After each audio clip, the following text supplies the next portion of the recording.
La inventiva humana es imparable. Estamos innovando sin cesar, movidos por el deseo de ser más rápidos, más fuertes, mejores. Pero a veces esto conlleva un coste. ¿Qué nos depara el futuro en el planeta que compartimos? ¿Pueden la ciencia y la tecnología brindarnos un futuro mejor? Os invito a viajar conmigo por el mundo en busca de nuestro mañana. La gran guía al futuro. Fauna. En este episodio me pregunto si es posible revertir el tiempo y restaurar nuestra fauna salvaje. En Donegal descubro el intento de devolver a su hábitat a una de las aves más majestuosas de la naturaleza. Nuestra motivación era restaurar en su entorno a una especie autóctona, que es parte de nuestro paisaje y de nuestro legado. Y en Estados Unidos me reúno con alguien que cree que hemos conducido a la fauna salvaje del planeta al borde del abismo. Creo que llevamos demasiado tiempo abusando del planeta y hay que decir basta. Así pues, ¿le queda alguna esperanza a nuestra fauna? ¿Repetiremos en el futuro los pecados del pasado?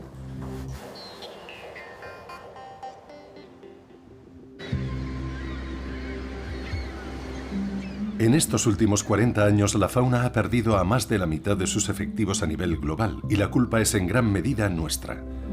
Hay expertos que aseguran que si seguimos a este ritmo, el número de especies podría volver a reducirse a la mitad para mediados de siglo. ¿Cómo se ataja este declive? ¿Es posible hacerlo? Muchos de los hábitats en los que floreció en su día nuestra fauna han sido arrasados. La agricultura, la industrialización y el crecimiento demográfico han contribuido a ello. Antiguamente Irlanda era una isla cubierta de densos bosques. Hoy solo el 10% de su superficie está arbolada, la segunda tasa más baja de Europa. Abundaban los jabalíes, los osos pardos e incluso las hienas moteadas. Hoy solo quedan fósiles y huesos de esas especies.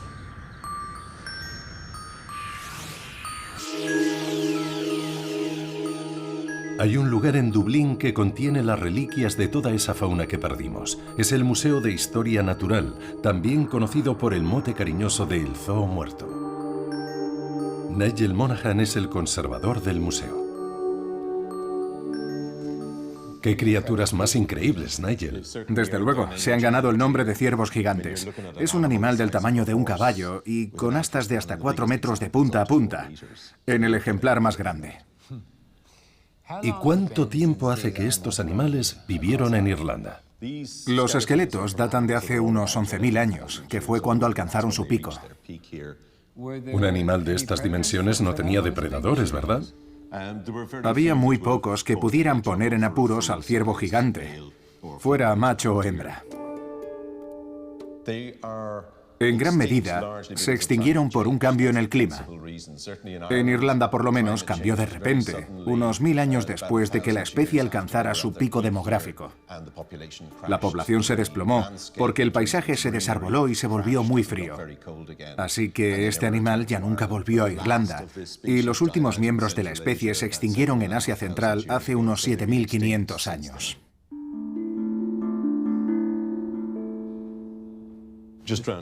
Por aquí tenemos a otro animal de finales de la era glacial en Irlanda y que sobrevivió hasta hace unos 300 años, el lobo. Sabía que había habido lobos aquí, pero no hasta una fecha tan reciente como hace 300 años. Los lobos debieron de abundar en Irlanda. Y esto lo sabemos por la cantidad de pieles de lobo que se exportaban a Gran Bretaña en forma de abrigos, ya que se han conservado los recibos de los aranceles, información sobre los envíos y esa clase de cosas. O sea que tenemos documentos históricos que apuntan a que todos los años se exportaban cientos de pieles de lobo desde Irlanda. Pero esas cifras se dispararon hace unos 300 años con la introducción de recompensas por cazarlos, porque empezaban a suponer un problema para la agricultura. También se introdujeron las armas de fuego por primera vez en Irlanda. Y ahora que era posible matar a distancia de manera más eficiente, se cargaron a los últimos ejemplares de lobos, lo que básicamente supuso su extinción local en toda Irlanda. Y así concluyó para siempre un capítulo de la historia de la fauna irlandesa. Sí. Naturalmente, el lobo sigue vivo y coleando en muchas regiones del mundo, mientras que hay otras especies como el ciervo gigante irlandés que se han extinguido para siempre. O tal vez no. Hay científicos convencidos de que el ADN presente en los vestigios de criaturas extintas, como el mamut lanudo, nos podría permitir un día resucitar a estos animales desaparecidos.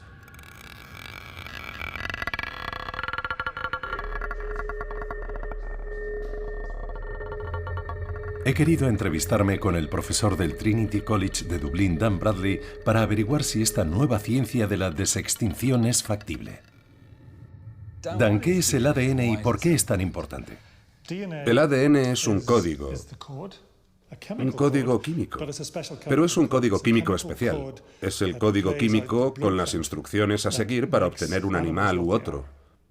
Es el código que entra en juego cada vez que se fertiliza un huevo y este se divide y se convierte en una forma de vida más complicada, como tú o yo o cualquiera de estas especies extintas. Sé que las uñas o el pelo son un buen lugar para recabar ADN en los humanos, pero en el caso de los animales antiguos entiendo que habrá que recurrir a los huesos, ya que no quedan tejidos blandos. Sí, lo que hacemos es disolver las partes duras del hueso y lo que obtenemos incluye los fragmentos de ADN que se han conservado. El hueso que nos interesa, que es el que mejores resultados nos ha dado hasta la fecha, es un hueso del oído interno llamado el hueso petroso. En latín, petrus quiere decir piedra, y en efecto es el hueso más duro del cuerpo de los mamíferos. Por ejemplo, en esta calavera se hallaría aquí, justo aquí. Y es esa densidad la que lo convierte en una especie de cápsula del tiempo que atrapa el ADN y le impide desintegrarse con el paso del tiempo. Me chifló Parque Jurásico porque en su día todo el mundo entendió que era una pura fantasía. Sin embargo, cuanto más me documento, más me convenzo de que un día tal vez será posible resucitar animales, si no de hace millones de años, sí de hace miles de años. Antes de nada, hay que saber que a día de hoy no es factible. Pero lo que sí se puede hacer es imaginar la forma en que se podría conseguir en un futuro. Una cosa que se puede hacer es partir del ADN y determinar las diferencias que hay, por ejemplo, entre un ciervo gigante irlandés y un gamo común, que es su pariente vivo más cercano, secuenciando ambos genomas.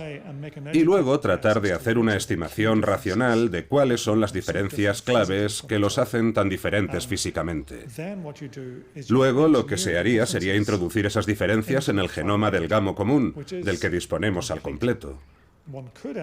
El resultado que obtendríamos entonces, por clonación, sería un embrión de gamo común, pero con características de ciervo gigante irlandés.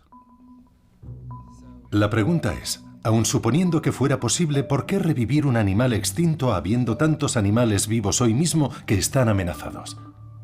¿No haríamos mejor en centrarnos en devolver a estas especies en peligro a las zonas que habitaban antes de verse expulsadas por los humanos?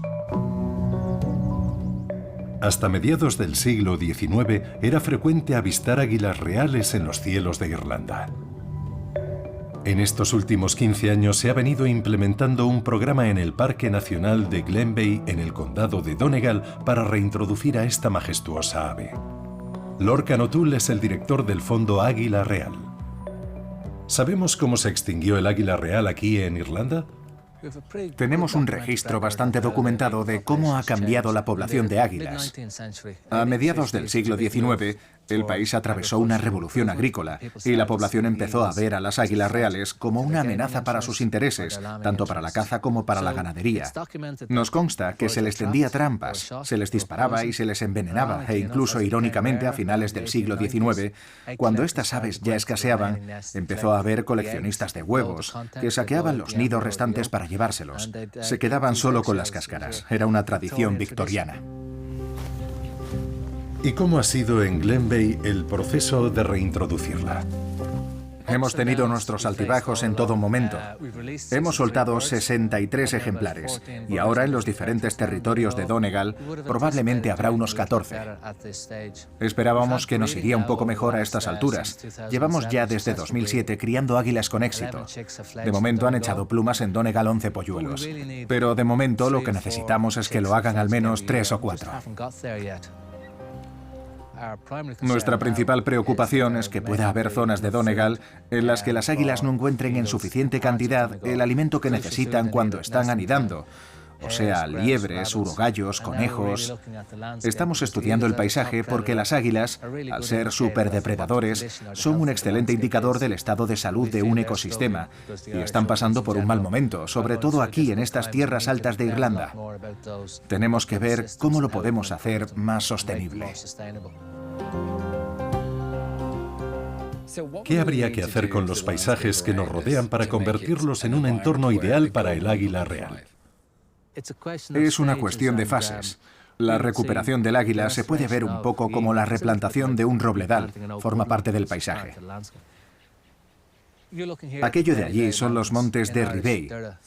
En irlandés se les conoce como Doire Baja, es decir, bosque de robles y de abedules. Ya no se ven muchos robles y abedules en este paisaje, pero hay cantidad de plantas que indican que antes estas tierras eran muy boscosas, o sea que el paisaje ha conocido un cambio considerable.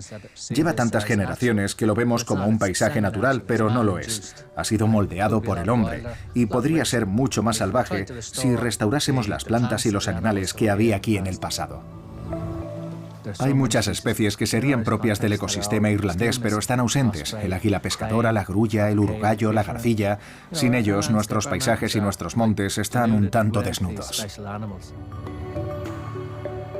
Esperemos que el águila real consiga reinar de nuevo en Glen Veigh. ¿Acaso no tiene el mismo derecho a estar aquí que nosotros?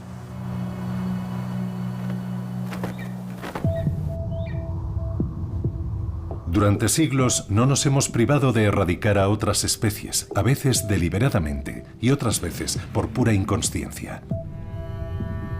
¿Nos podemos redimir de nuestros pecados pasados? ¿Es posible reintroducir con éxito especies animales en los mismos lugares de los que fueron expulsadas? Un proyecto pionero llevado a cabo a la sombra de las montañas rocosas en el oeste de los Estados Unidos nos dice que sí. Con una superficie de casi 100 kilómetros de largo por 80 kilómetros de ancho, el Parque Nacional de Yellowstone es enorme y alberga ciervos canadienses, bisontes, osos pardos y castores. Hace solo 20 años se incorporó un nuevo miembro a la comunidad, o mejor dicho, volvió a casa. Reintroducir el lobo ha tenido un impacto espectacular en el parque y su ecosistema.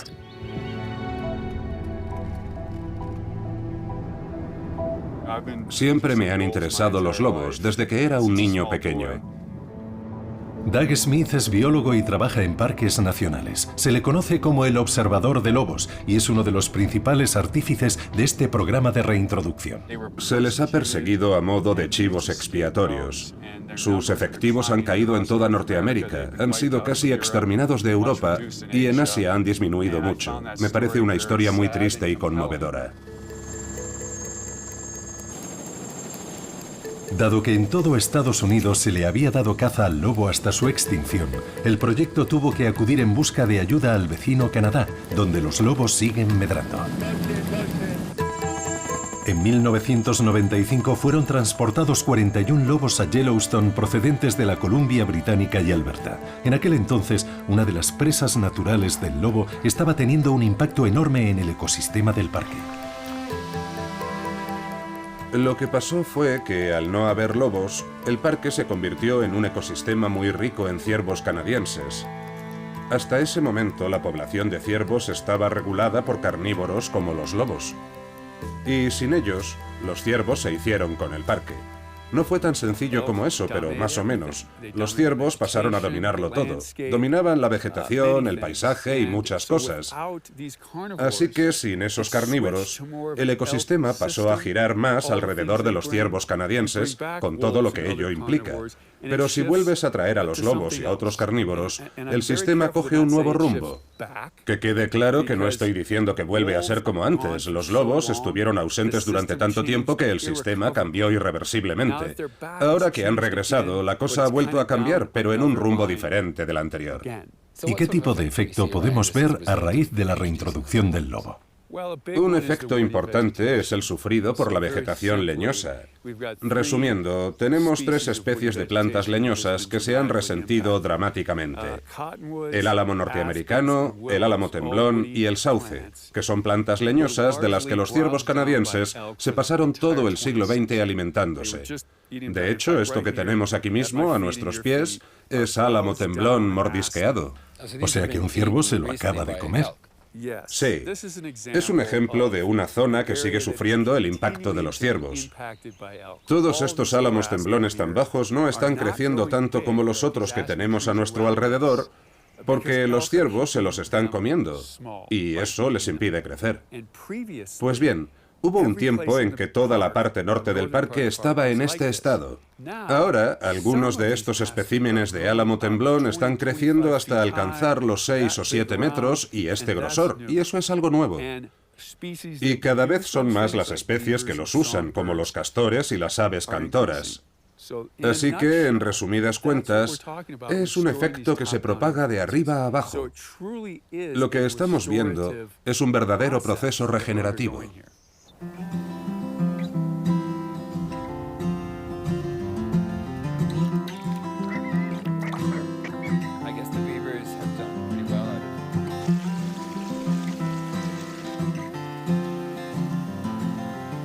Eso de allí es una madriguera de castor. Sí. De hecho, debe de haber castores en su interior ahora mismo. Desde que fueron reintroducidos los lobos, la población de castores ha aumentado. Lo hemos investigado y es probable que haya una conexión. Los lobos han contribuido, entre otras cosas, a reducir la población de ciervos canadienses. Todas las cosas de las que se alimentan los ciervos, como por ejemplo todos estos sauces que tenemos a nuestro alrededor, han vuelto a crecer, lo que ha sido beneficioso para los castores. Y esto es importante, ya que habían quedado prácticamente erradicados en toda Norteamérica por culpa del comercio peletero. En su día habría decenas de millones de castores por toda Norteamérica y quedaron reducidos a unos pocos cientos de miles, pero desde que han vuelto los lobos, la población de castores se ha multiplicado por 3 en todo el parque. O sea que reintroducir el lobo en el parque ha sido un éxito. Pero ¿cuánto crees que debemos seguir interviniendo? En tu criterio, ¿hay que restablecer la situación de hace 100 años? ¿La de hace 10.000 años? Bueno, es una de las preguntas más difíciles que me han hecho nunca en una entrevista, Jonathan. Nuestras metas son restaurar y preservar los procesos naturales. Así, puesto que los humanos hemos sido un agente de cambio, intervenimos para corregirlo. Y es lo que ha pasado con los lobos, a los que habíamos erradicado. También habíamos erradicado a los pumas. La diferencia es que los pumas volvieron por sí solos, mientras que a los lobos los reintrodujimos. Los soltamos para ver cómo evolucionaba la situación. Hoy puedo decir sin miedo a equivocarme que los lobos han vuelto a Yellowstone, que los pumas también y que los osos han aumentado. Y ahora que han vuelto todas esas criaturas, es un lugar muy diferente de cómo era hace 50 años, cuando tan solo había un puñado de osos. Es muy diferente hoy, y es un dato importante y demostrado científicamente. Es algo que debería saber la opinión pública.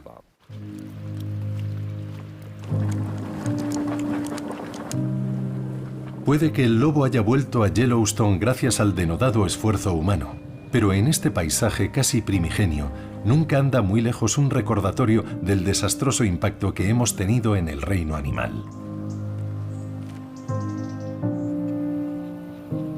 Eso de allí son bisontes americanos. Es raro pensar que una imagen tan emblemática del oeste de Estados Unidos estuviera a punto de ser erradicada por completo. Y es que también estuvieron al borde de la extinción en el siglo XIX. Hasta el año 1800 se estima que había más de 60 millones de bisontes repartidos por toda Norteamérica. 100 años más tarde, a consecuencia de la caza sistemática, se habían reducido a apenas 300. Solo gracias a un cambio en nuestras actitudes se ha conseguido que sigan existiendo hoy. Los bisontes vuelven a medrar en el parque de Yellowstone y los lobos están siguiendo un camino similar. En los 20 años transcurridos desde su regreso, la población de lobos se ha multiplicado hasta superar las 500 unidades dentro del ecosistema general de Yellowstone. ¿Qué sientes ahora al pasear por el parque y ver a estas criaturas a las que tanto amas campando a sus anchas? Los territorios de lobos tienen una atmósfera inconfundible. Durante mi primer año en el parque no había lobos, y recuerdo pasearme por aquí con la sensación de que era un espacio soso y aburrido. Y ahora es un lugar electrizante, es vibrante. Ahora está mucho más vivo. Mucha gente lo describe como más salvaje.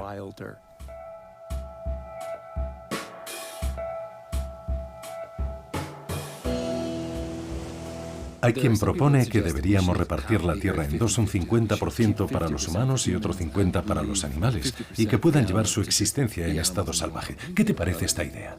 Creo que llevamos demasiado tiempo abusando del planeta. Hay que decir basta. Podría ser necesario, no lo sé. La mayor parte de las noticias que nos llegan sobre el medio ambiente son malas. No hablemos ya de los océanos. Ahora bien, sé que hay otra manera de ver las cosas, según la cual la única forma de salvar a la fauna salvaje y la naturaleza es haciéndolos convivir con los humanos en un entorno funcional. Pero yo no tengo tan claro que esa fórmula sea la correcta. Hay que fijarse más en lugares como Yellowstone, en los que la naturaleza campa a sus anchas, por decirlo de algún modo. No creo que la mitad de la Tierra sea un objetivo tan irrealizable. Creo que el argumento más importante para restaurar una especie como el lobo en un paisaje natural como Yellowstone es el ético. ¿Queremos ser la especie que se dedica a expulsar a todas las demás especies de sus hábitats o los vamos a dejar en paz? ¿Y esto lo hacemos en nombre de la ciencia o para crear un mundo mejor?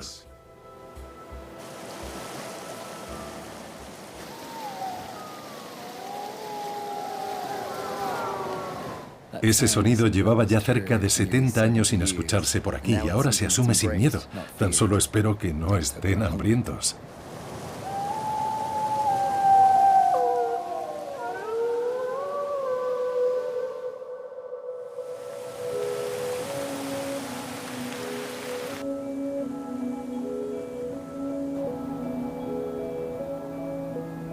He visto de primera mano el éxito del programa de lobos en Yellowstone y cómo su reintroducción ha sido beneficiosa para el conjunto de su hábitat. Pero su caso no es más que un ejemplo de historia con final feliz. A nivel mundial, el panorama sigue siendo desolador. Ha llegado pues el momento de contemplar una idea tan radical como la de devolver la mitad de este planeta a los animales. De lo contrario, el único lugar en el que las generaciones futuras podrán ver a muchas de estas magníficas criaturas será en un zoo muerto.